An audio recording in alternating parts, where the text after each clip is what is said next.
Family-owned Gig Harbor Brewing has been making delicious, easy-drinking beers since 2015. Come by one of our tap rooms, the Harbor Tap Room along the waterfront in Gig Harbor, or our Tacoma Tap Room and Brewery on South Tacoma Way in Tacoma.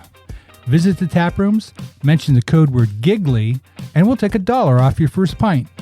For the most up-to-date taproom info, please Google Gig Harbor Brewing or find us on Facebook and Instagram. This is Gig Harbor Brewing founder John Fosberg, and I'll see you in the tap rooms. I remember that time when we had a last fight. Words were said out of line. They were your words, not mine. Do you ever look back and think about all the things you could have said? Replay them over again inside your head. This is the Revisionary Podcast. Stories of all we would have done in the past. This is the Revisionary Podcast with your host, Juan Carlos. The Revisionary Podcast. Have you ever experienced anything difficult and not felt like you had an outlet? I'm Haley Crow, the host of Facilitating Voices, an outlet podcast, where we discuss complex topics surrounding mental health, social justice issues, and interview people with real and raw experiences and exposures to trauma. Tune in to learn, grow, and realize you're not alone. New episodes released weekly on the Chatter Network. This is the Revisionary Podcast. Stories of all we would have done. Hello, and welcome to another episode of the Revisionary Podcast. For the first time ever, I'm your host, Phil Bowen. If you're new to the Revisionary Podcast, well, honestly, this is a weird one to jump in on. Normally, your host would be Juan Carlos, but we're doing something a little special today. Well, I'm planning something a little special, at least. I don't know if Juan Carlos is caught on yet. Anyway, if you decide that this is still your first one and you need me to explain how it goes, this is how we do things on the Revisionary Podcast. The way it works is we have someone come in, usually a comedian, and they tell a story about something that they wish had gone a little bit differently. Then they retell that story, except this time they can make any changes to the story that they'd like. Then we'll talk about those changes and see what they would have affected. So, this is being the 1-year anniversary episode, I decided to do things a little bit differently. I'm going to call in as the host to Juan Carlos and make him be the guest. So without further ado, let's see if we can get Juan Carlos on the line. Hey, what's up, Phil? Hey, how's it going, Juan Carlos? It's going well. What's up? I thought I already sent you the episode for this week. Yeah, you did. We're, you know what this is, right? No. And Phil, where are you? Are you in the studio? Right. I'm in the studio. Why are you in the studio? This is the 1-year anniversary show. Phil, why are you in my chair? 'Cause you got to do all the other ones. I want to do one. I'm gonna host this. Are you? Wait, hold on. Are you telling me that you're now the host? Is that what you're saying? I am the host now. Wow. Okay. All right. I guess yeah. Let's do this. Let's see how you do this. Go ahead, Mr. Host. Take over. So, how you been? What have you been up to? Man, it's so weird coming from the other side. Okay, I'll play along, Phil. You know what? Honestly, things have been great. I feel like when I started like thinking about this podcast and what I wanted to do, I had no idea where it would go or how long it would even last. Because most people, when they make a podcast, it never lasts more than like a few episodes. Most people make a few episodes and they immediately give up. Also, I had very low expectations as to whether people would actually listen to the podcast.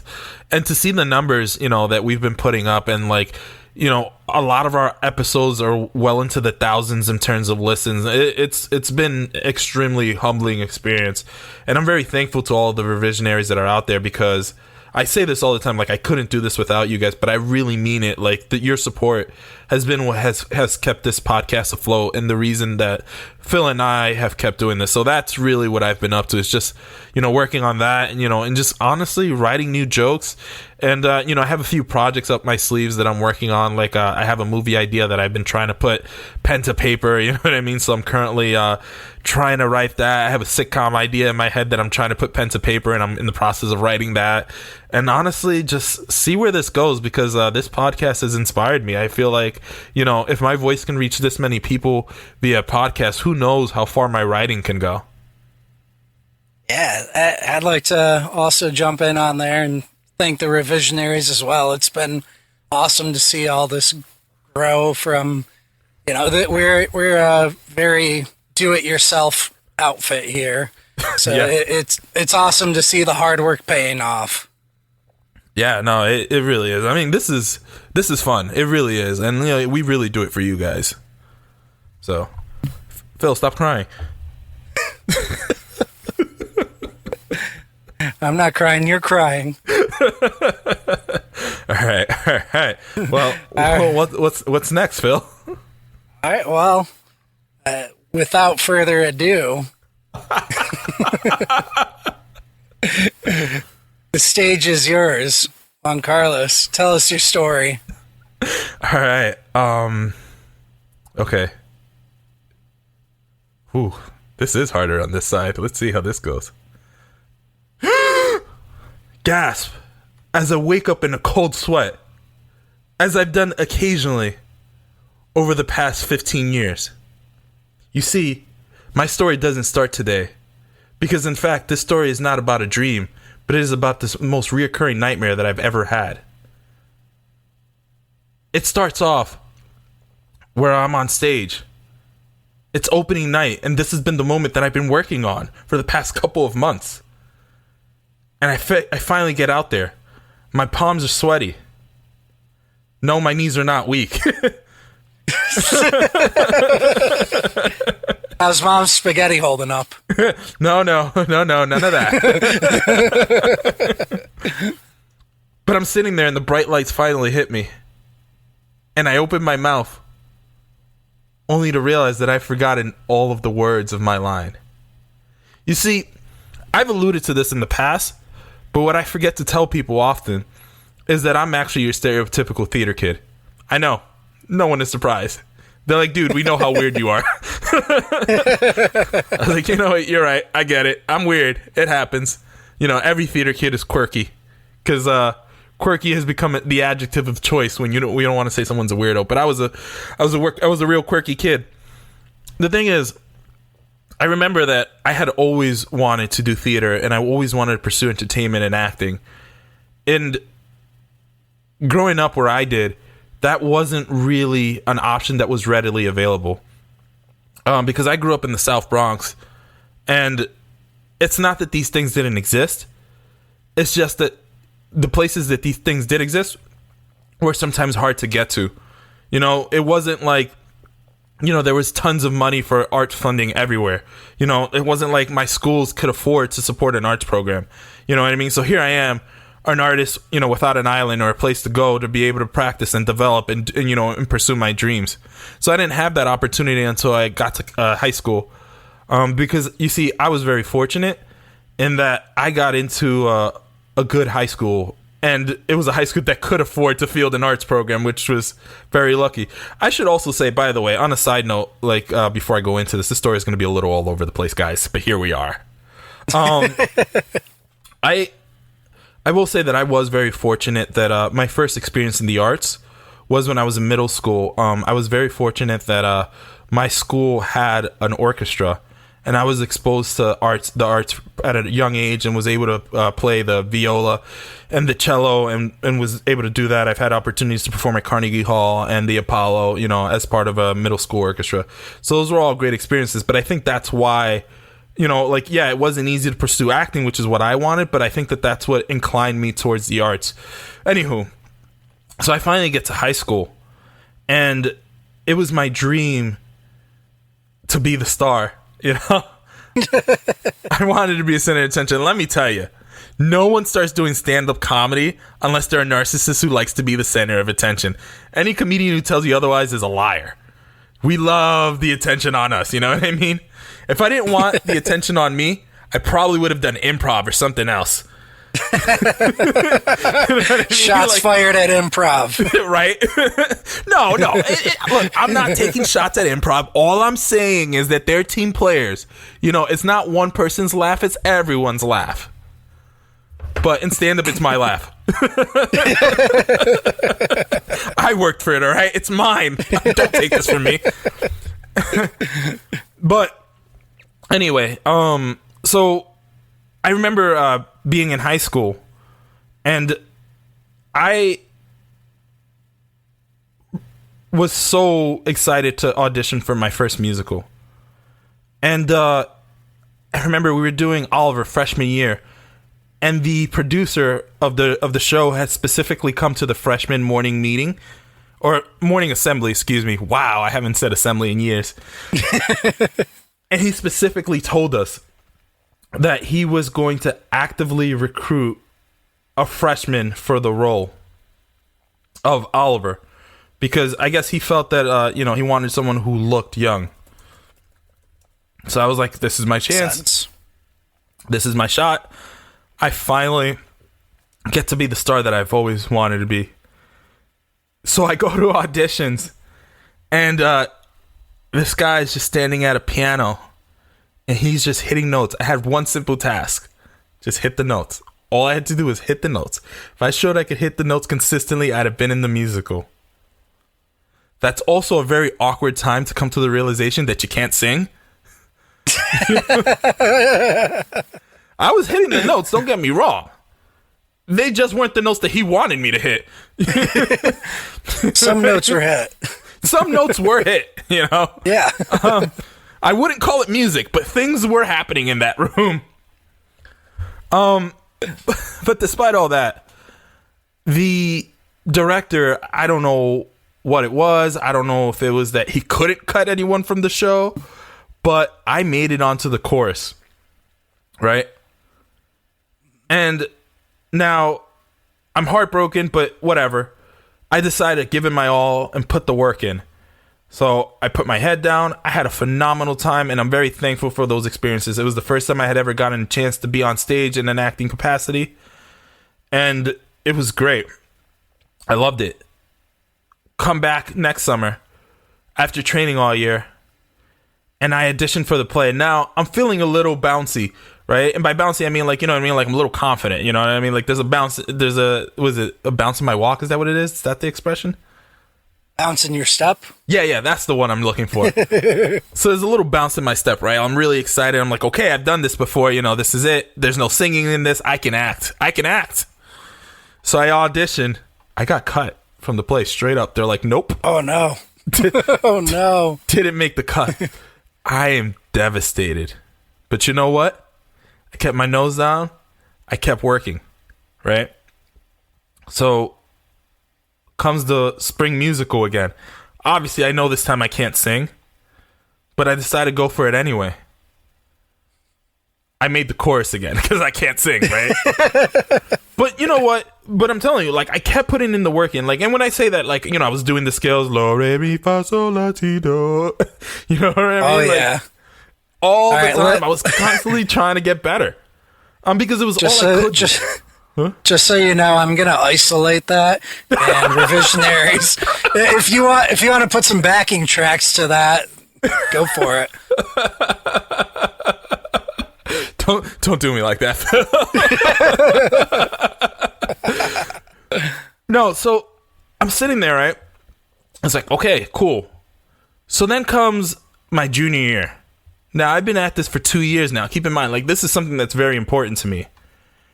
And as I go in, we're going into the plays, and I had to come in early. Like, came in from summer school early. Honestly, bro, you would have thought I was doing 2-a-days for football. I was so early. You know what I mean? I was doing my acting exercises, you know, my vocal warmizations. Like, I'm doing everything I can in my power to try to make this a thing. I meet the director early, and we audition for the plays again, right? Like, we're doing plays. And I crushed the audition, except for one minor problem. For whatever reason, I would get nervous and I would break character. Which, for those of you guys who've ever auditioned for anything that involves an acting role, you know is one of the absolute worst things you can do as an actor is break character. So I got cast in the play, but I got cast as a background character. No lines. No lines. Again, I'm sad because this is something that I've been working for a few years now, right? Like, I really want to have this line. You know, and I want, you know, to be the center of attention. I want to be the guy. And, like, I get that it was high school theater, but you have to understand, like, it was my dream, you know? Like, I was just like, you know, this is what I do. I do a few plays here. I get some acting experience. I go to college. I keep acting. Then I go to Hollywood. Obviously. That's how this works. But you know what? I took it in stride, right? I kept working. I did the best I could in my background. And I will tell you this. The plays that we did my junior year of high school were a series of short plays. And in my scene, it was a restaurant scene, right? And here's the thing. There's a saying in theater that you guys have all heard that there's no small parts, only small actors, right? Oh. And during my scene, I was a waiter in the background. Like, I was literally just a background character serving a donut to these people, right, who were sitting there. My job was to drop off the donut, get off stage. But I decided that I was going to steal the scene. And I did it in practice first. So, like, I don't want you guys to think that I'm that big of a narcissist, you know what I mean? Who decided that I was going to upstage someone. No. I did it during a rehearsal first, right? Where I went to a Catholic all boys school, which I'm sure explains a lot about me. And I go to drop off this donut, but instead of just dropping off the donut, I like raised it to the sky as if I was giving Eucharist and broke it in half, you know, and kind of did like a prayer. The same way that I had seen the priest do during like mass a million times, you know, whenever the school made me go to mass with them. And it brought the house down. Like, when I tell you that, like, the librarian who, shout out to, you know what, I'm not going to say her name, but you know who you are. And I appreciate you for everything if you're listening. But, you know, the librarian's just losing it, like, in laughter, like, in tears. My director's just dying hysterically. And I was like, oh, too much? And they're like, nah, you do that. So they gave me their blessing. Opening night comes, and I crush it. Like, it was the first time that I had gotten, like, a really big laugh. And I was like, oh, hold up. I like this. I like when I can make people laugh. Like, it made me feel so, like, powerful, you know? Yeah. So I'm out here chasing this high ever since. But I got this huge laugh. And I was like, all right, this was great.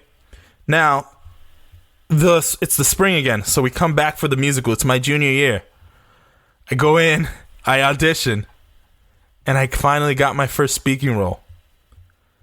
It wasn't like a big deal because, you know, I only had one line. But when I tell you that line meant more to me than, like, I don't know, I can't even describe it. But, like, at the time, it was like one of the most important things that ever happened to me because it was just a culmination of years of work, right? So I'm really excited to get this line. And I know I tell people all the time that these should have beginning, middle, and end, but I'm setting the background so that you understand what's going on when I get to the beginning, middle, and end. Anywho. So I finally get this line. I practice it. The day comes. I nailed the line. It was one line, but I practiced it like it was the most important line in the show. Because to me, that's what it was. It was the most important line in the show. Now, I'm feeling really good after my junior year. You know what I mean? Because I'm starting to see the fruits of my labor, and that feels really good, right? So I come back fall of my senior year, and we're doing these short story plays, right? Every person, or like there's like 6 or 7 different like short plays, all of them like 5 minutes long, 10 minutes long, whatever it is. And I audition, and I absolutely crushed the auditions. Like, absolutely did not break character this point. To the point where, you know how a show works, right? Yeah. I say that, and my show was, like, my play was the closing play. Ooh. Yeah. And I was the lead. Big time. Huh? Big time. Right. No, and I'm feeling really good about myself. Not only that, it was such a hard character to play. But it was also so much fun because the idea behind my short play was that I was on I was on a television set, right? Like, you know, like a regular television program. And I'm like, it starts off where I'm like the host of a traveling show. But the person like who's watching TV would change the channel, right? So every time they changed the channel, I became a different character. Oh, wow. Yeah, so it'd be like, and it was so cool because I'd be like mid-sentence, the channel would change, and then boom, immediately like my mannerisms, everything like on the drop of a dime had it changed to a completely different character. And like, it ends with me like, with like her, like the character like changing the TV channel frantically and me hopping out of the TV to haunt her dreams or whatever. But like, I was flawless in this. Like, not to toot my own horn, but like flawless to the point where people were asking me if I was going to apply to acting school and stuff like that because of how good I was in this role. And now I'm feeling really, really good. You know what I mean? Because now I was the guy. You know what I mean? Like, I'm reaching my dream. So now the plays are cool and everything, but everyone knows that the big show is the musical, right?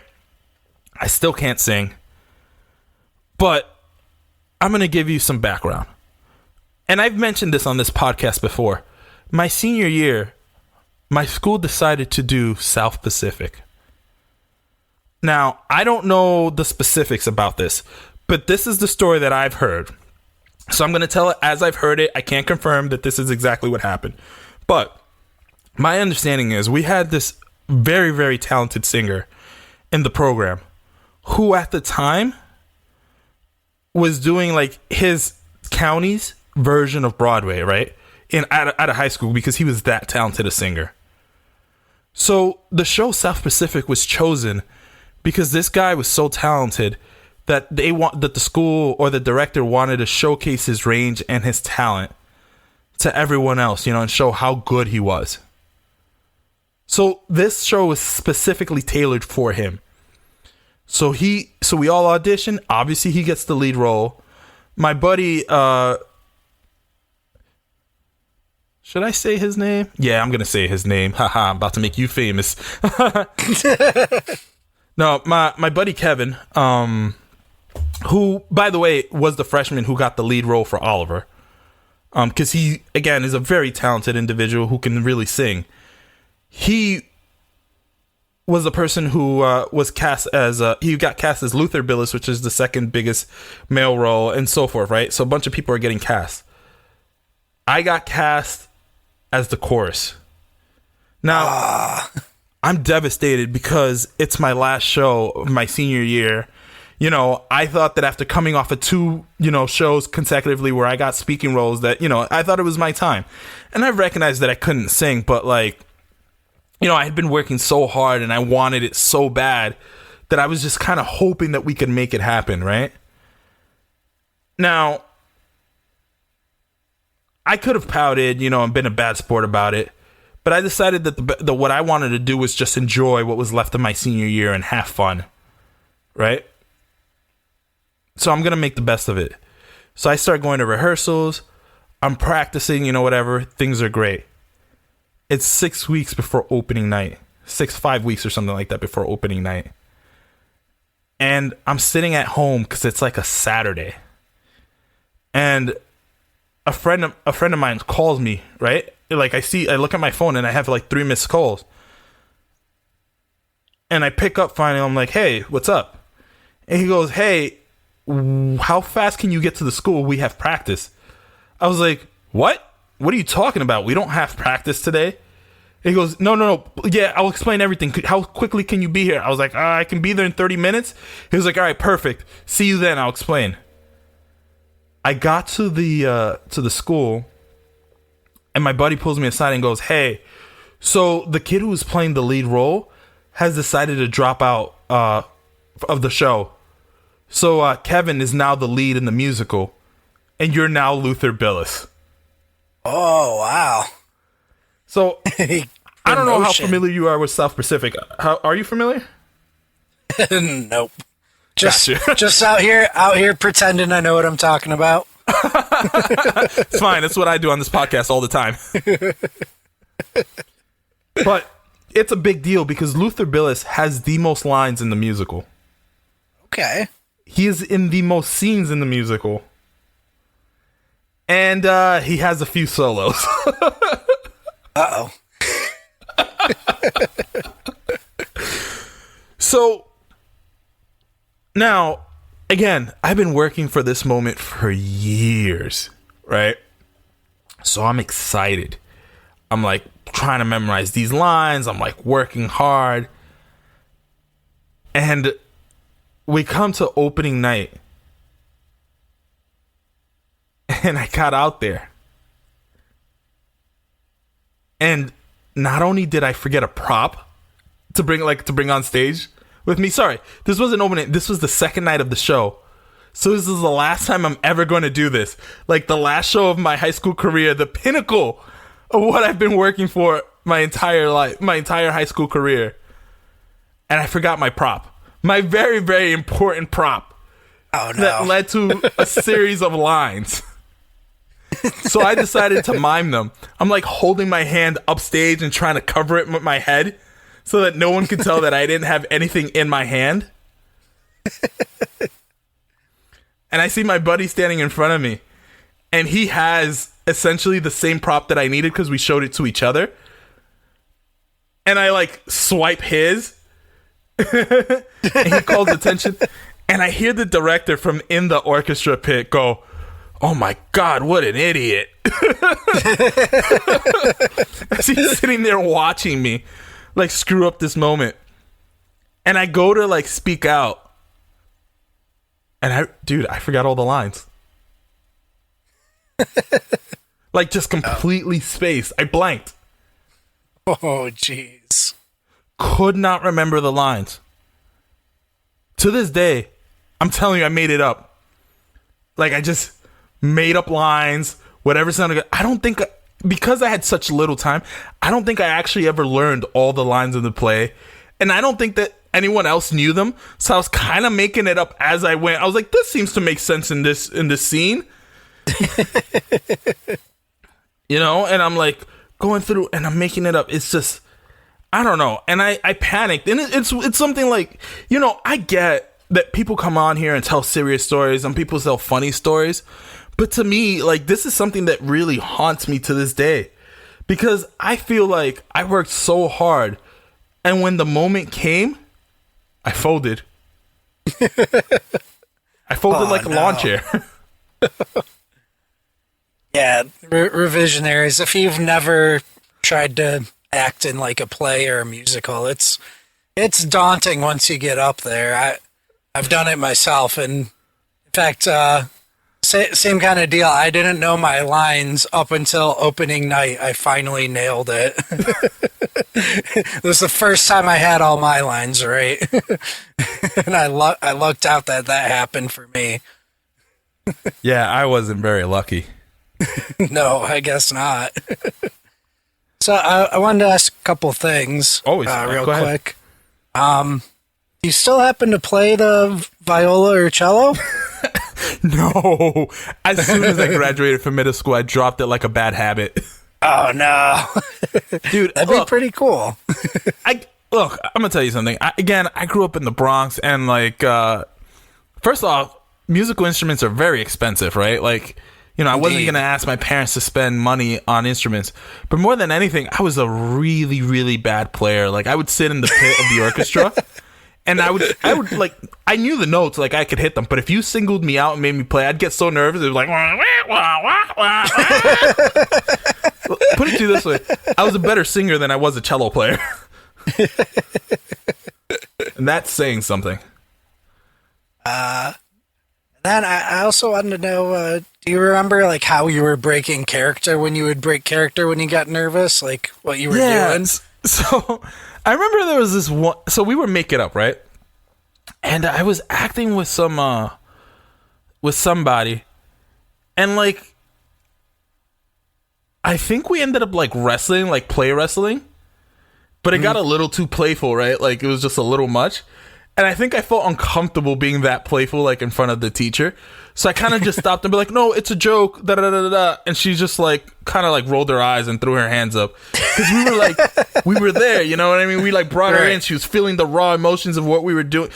I should explain that when I mean raw emotions of what we were doing, I mean we were just horsing around, you know what I mean? But I think we were like playing out like a wrestling scene from WWE. So we had convincingly taken on the characters. So just for clarification,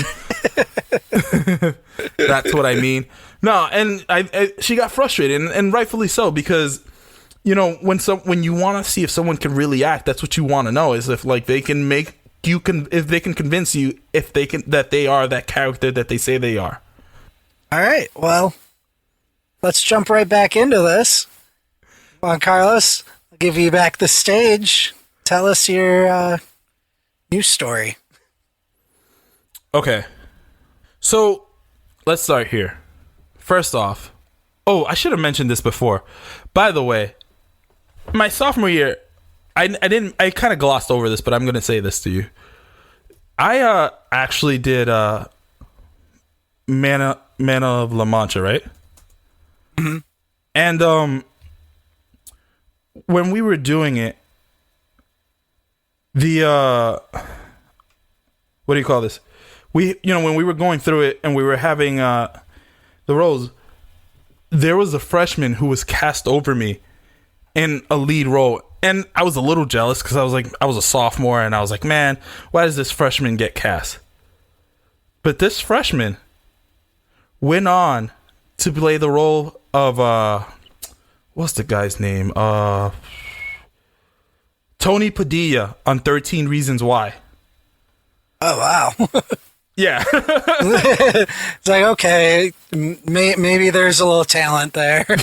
No, I mean, look, he obviously is a very talented actor, and he could actually sing. So I understand why his life took him down that path. I was just like, oh, this guy's a freshman, but he was very talented. Very nice kid. Obviously I don't talk to him nowadays, but he was a very nice kid. He was always very nice. But that's neither here nor there. All right. I think the first thing I would do, if I could alter it, is I'm going to jump back to my junior year. And I wouldn't have broken character. In fact, I would have gotten the lead role in the play. Because at the end of the day, it was never about the singing for me, right? Like, yeah, the musical is the bigger deal. But it was really all about the acting. So I go back in and I nail it. And I'm the lead, which leads them to give me the largest speaking role my junior year in the musical of Guys and Dolls, which I nail, right? Like, I absolutely nail. So there's no question my senior year that I'm going to get the lead role in the play that I did get, because I still got that same role because that was an awesome character, right? And then this time, instead of doing self-specific because they were trying to tailor it to the talents of that other guy, they do In the Heights. Okay. Right?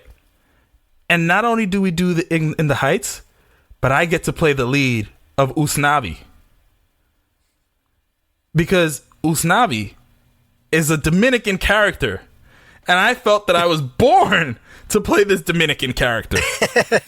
Also, Usnavi does sing, but most of his songs are rapping. And while I'm not going to sit here and pretend that I can like write my own raps and perform, I have enough rhythm and cadence and beats that I could rap the words that someone else has written. So I do get to be the lead of this musical. Right? Yeah. And why is this important, you ask? It's because I think that I want to prove not only to myself, but to those around me that, hard work does indeed pay off. And notice, I could have changed it, right? so that I become this great singer.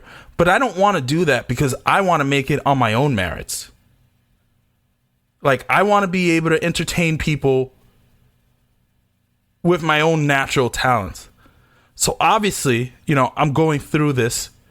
I'm crushing it. And this gives me the confidence that I need to apply to acting school. Right? So I love my college experience. But, you know, I decided that I'm going to bet on myself and I'm going to apply to NYU Tisch. Yeah. I'm also going to apply to Juilliard, but, you know, they're a little too pretentious for me, you know what I mean? So I'm going to take my talents to Tisch. And at Tisch, I network and I meet all these wonderful, talented people.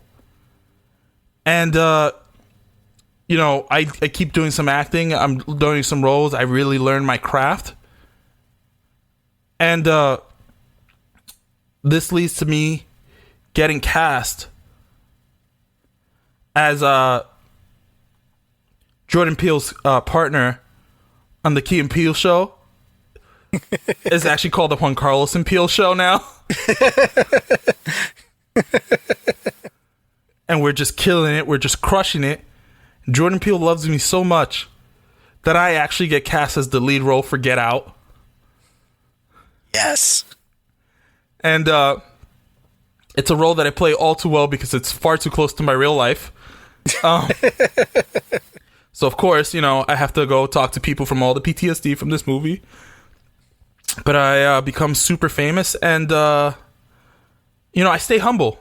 And I invest and donate all my money to charity because I'm a good person.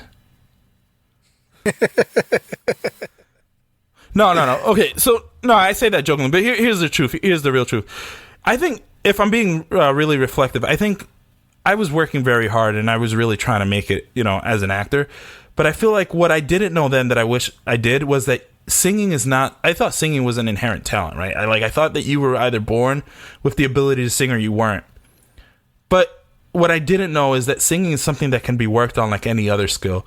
That there are practices and methods that you can do to make yourself a stronger singer and make a better singer. And I wish I had explored those at an earlier age and like learned how to sing. I didn't need to be able to sing on a Broadway level. I mean, for gosh sakes, I was trying out for like high school musical. And that, I didn't mean it like that, but you guys get it.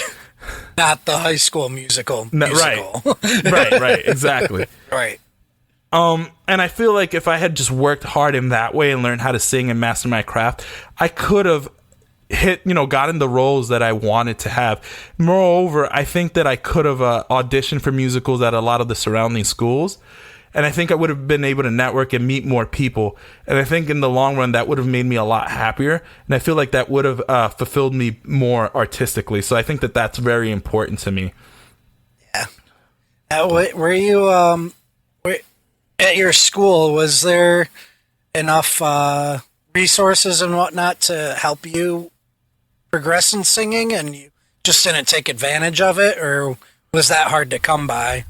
So that's a tough question, right? Because the musical director, he always made himself available. Like, I'm not going to say that he didn't. And we had a lot of practices, and I did practice. And I did mention this, that I did have a solo when I did South Pacific, and I practiced and I practiced and I practiced. And on opening night, when I opened my mouth, let me tell you, Phil, I did not sound bad. Yeah, there you go. I hit those notes. Like, did I hit them and you were like, wow, this guy could sing? Absolutely not. But I trained and I worked and I worked and I worked to the point where I did not sound bad. Like, no one was mad at me for singing because I hit those notes. That's the bar I like to aim for, too. Just, I don't want anyone to be mad at my performance. Right. And that's exactly where I got to. Like, I was at that point. So I thought that was kind of cool. And I feel like I don't necessarily think they had the resources to teach how to sing, but I grew up in New York City, you know? I feel like there was definitely places that I could have found, and it didn't have to be expensive, because by high school I could take the subway. I'm sure there were nonprofit organizations that would have been more than happy to teach me how to sing, but I just didn't know any better because no one told me that these were resources that would have been available to me. So that's what I regret. Yeah. Yeah, tough to take advantage of something that you don't know exists. Right. So. Oh, thank you for sharing. Yeah. It was a wonderful story. Now, we have two traditions here on the Revisionary Podcast.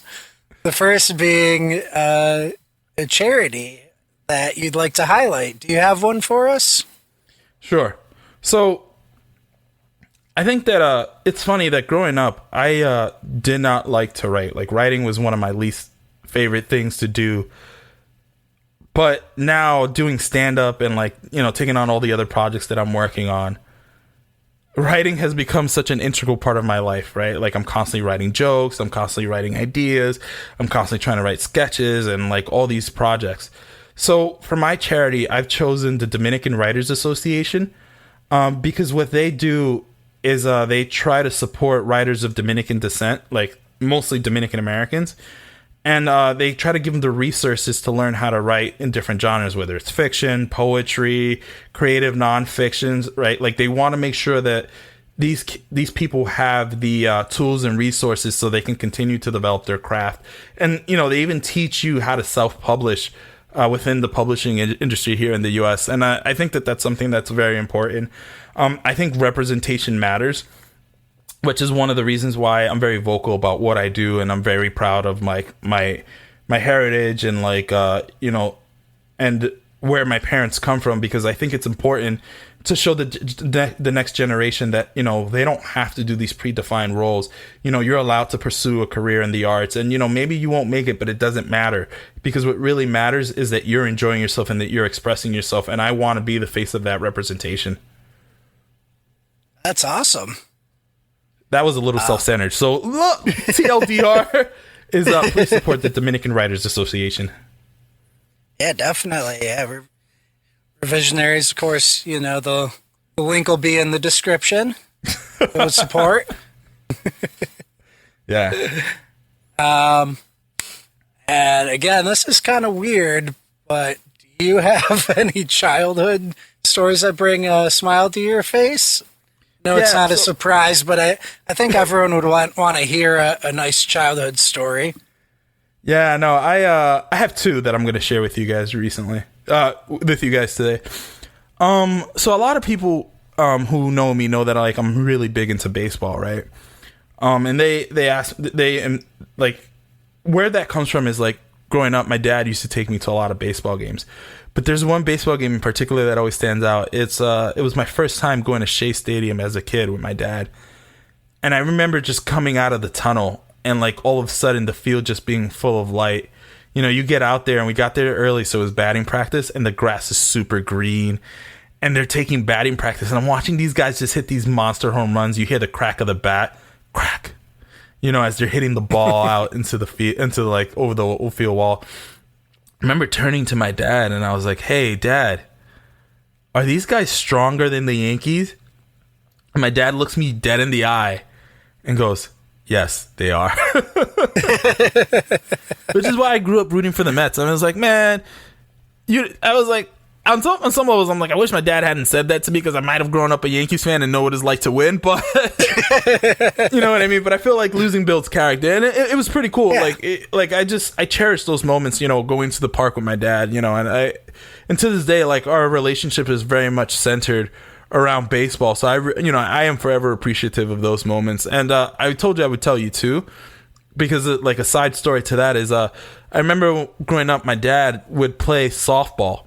So he would take me to the park whenever he had a softball game. And I just remember bringing my bike and just riding around the park for hours, just going up and down hills and running around, playing baseball with other kids. But more specifically, there was this lady, this like Dominican lady, who would walk around with, like, a little cooler, and she would sell food. And to this day, like, one of my favorite meals, it's rice with beans and, like, smoked herring with, like, with a banana on the side, because that was the meal that my dad used to buy me whenever I used to go with him to the park and watch him play softball all day. So, that's awesome. Yeah, those are great memories.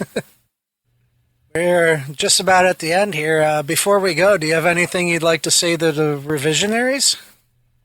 Yeah, I want to say thank you to all of you again for your constant support. And I really do think that it's important to support local art. So if you guys ever have an opportunity to go watch, whether it's a high school play or like, community theater, please go ahead and go do it, because I think the arts are important and they're an important form of expression. And I think that it's a healthy outlet for a lot of people in our community. And we should encourage and try to nurture these types of behavior. Definitely go support live comedy. Definitely come catch me if you can. Keep following me on Instagram and just, keep doing what you guys are doing. Because honestly, Revisionaries, you guys are awesome. Yeah, and in case anyone somehow is not following you while listening to this, where can we follow you at? Juan Carlos Comedy on Instagram, J Carlos Comedy on Twitter, and you can go to facebook.com/Juan Carlos Comedy and you can follow me there as well. Awesome. Well, that about does it for our 1-year anniversary show. How did it feel being on the other side? It's weird being on this side of it. I was like, oh man, I didn't realize how much talking happened on this side of the mic. Yeah, now you realize what you're putting people through. Well, let me ask you this: is hosting the show easy or hard? So easy, huh, man? This guy. What do you do? It's tough to come up with some questions that are interesting about what's going on. I definitely have a new appreciation for what you do. Nah, I think I appreciate that. I mean, I'm not gonna lie. I know I make it look easy. No, I'm just kidding. I appreciate that. It's funny.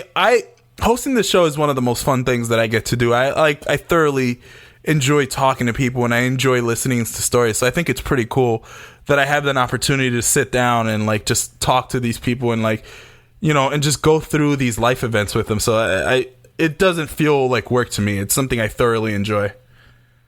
Yeah, same for me. I love working on the show. It doesn't feel like work at all. It's just a fun time. I get to sit down and make it sound as good as it can sound. Yeah. Wow. And here we are, man. I can't believe it's been a year. This is crazy. Yeah. Happy 1 year to all the revisionaries. Couldn't have done it without you. No, absolutely. And you know what, guys? Can't wait to see you guys on the 2-year anniversary of the show. Woo! All right.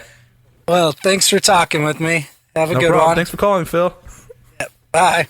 Bye. The Revisionary Podcast. Wow, what a story. Man, that is so tough. Like Juan Carlos said, this is a dream he has been fighting for years. Like Juan Carlos said, this is a dream that he had been fighting for years. And it seemed like he had it in his grasp, and it just slipped out, like the words slipped out of his brain. Oh, that is so tough. Like I said in our chat, I was on stage acting but once. Well, besides mandatory school plays in grade school. But in high school, I was Romeo in a modern take on Romeo and Juliet. And let me tell you, the pressure of having a big role like that, or like Juan Carlos did, it is a lot to handle. Well, I'd say, even though that didn't go as well that night, it didn't seem to stop Juan Carlos. Still turned out to be a stage performer. Now he makes people laugh instead of, well, I guess you clap at a musical. Maybe there's some laughs. There's some laughs there too, but like Juan Carlos said, you get to get all the laughs when you're the comedian rather than sharing them on stage with other people, like in a play. I'm sure glad that Juan Carlos stuck with performing after that because, well, none of us would be here listening to this, would we? Anyway, I'm just rambling on into the mic because, hey, this is my hosting time. I don't get to do this very often. Maybe we'll surprise Juan Carlos with this again sometime, though, eh? If you're listening, Juan Carlos, well, I just ruined it. Never mind. Anyway, without further ado, let's end the episode. And as always, thanks to the Revisionaries for listening. This is the Revisionary